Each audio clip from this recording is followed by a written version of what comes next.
নমস্কার বন্ধুরা, শিউলি রান্নাঘরে আপনাদের সকলকে স্বাগত। আমি শিউলি আজ আবার একটি নতুন রেসিপি নিয়ে আপনাদের কাছে চলে এলাম। আজ আমি সাবুদানার রসমালাই বানাবো, বা পায়েসও বলতে পারেন। তো এটা এত সুন্দর হয় না, বানিয়ে খেয়ে দেখলে বুঝতে পারবেন না। আসলে আমিও কোনোদিন বানাইনি, এটাও ফার্স্ট টাইম বানালাম। খুব সুন্দর হয়েছে, তাই আপনাদের সাথেও শেয়ার করলাম। এখানে 1 কাপ সাবু নিয়েছি, তো কাপে মেপে নিলে সুবিধা হয়।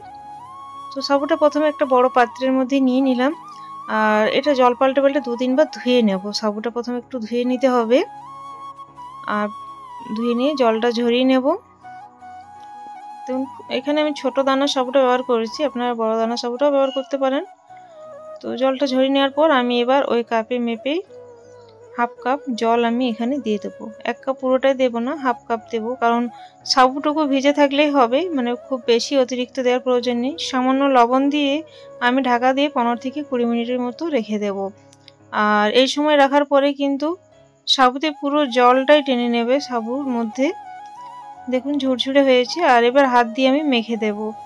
হাত দিয়ে ভালোভাবে আটা মাখার মতো মেখে নিতে হবে। দেখুন খুব সুন্দরভাবে মেখে নিয়েছি। আর এখানে আমি কিছু উপকরণ দেব, যেমন আমি এখানে গুঁড়ো দুধ ব্যবহার করব। এটা 1 থেকে 1.5 চামচের মতো দিলেই হবে। আর গুঁড়ো চিনি ব্যবহার করছি, চিনিটা গুঁড়ো করে ব্যবহার করবেন, তাহলে মিশিয়ে নিতে সুবিধা হবে। এটা কম পরিমাণ দিলাম, 1.5 চামচের মতো। যেহেতু দুধের মধ্যে মিষ্টি দেব, তো তার জন্য এখানে চিনির পরিমাণটা কম দিলাম। তো এবার ভালোভাবে আবারও মাখিয়ে নিচ্ছি। আর এখানে একটু বাইন্ডিংয়ের জন্য আমি সামান্য কম কর্নফ্লাওয়ার দিলাম, 1/2 চামচের মতো। তো বেশি দেওয়ার প্রয়োজন নেই, আপনারা চাইলে নাও দিতে পারেন।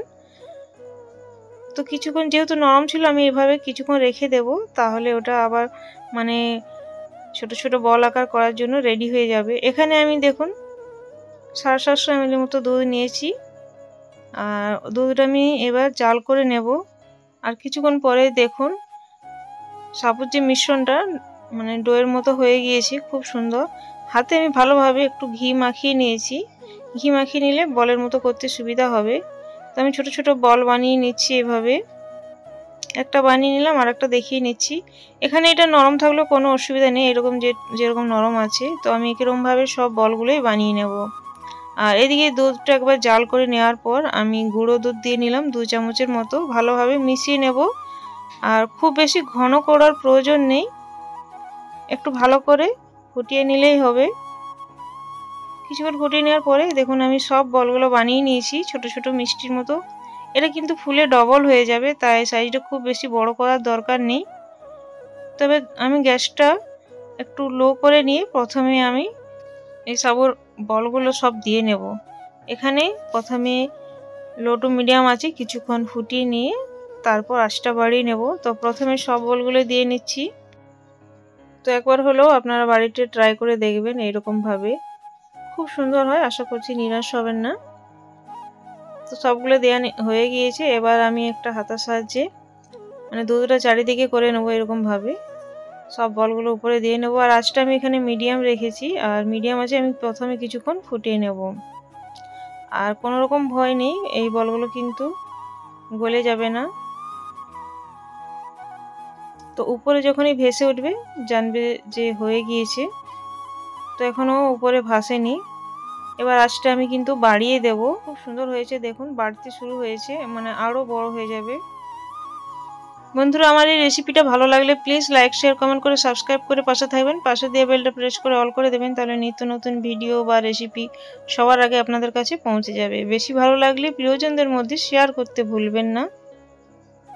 আর এবার আমি 2টো এলাচ ফাটিয়ে দিয়ে নিলাম। আর মিষ্টির জন্য আমি এখানে চিনিটাও দিয়ে নেব। তো এখানে গুঁড়ো চিনি দেওয়ার প্রয়োজন নেই, এখানে আপনারা দানা চিনিটা দিয়ে নিতে পারেন।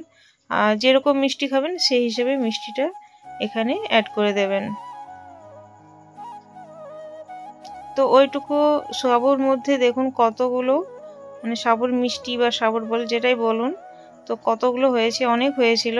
আমি এখানে 4 চামচ চিনি ব্যবহার করছি। আপনারা আপনাদের পছন্দ মতো মিষ্টি অ্যাড করে দেবেন। এবার ভালোভাবে মিশিয়ে নেব। আর পুরনো বন্ধুদেরকে অনেক অনেক ধন্যবাদ আমার পাশে থাকার জন্য, এগিয়ে যেতে সাহায্য করার জন্য। নতুন বন্ধুরা ভিডিওটা একটু ভালো লাগলে প্লিজ চ্যানেলটিকে সাবস্ক্রাইব করে পাশে থাকবেন, এই অনুরোধ রইল।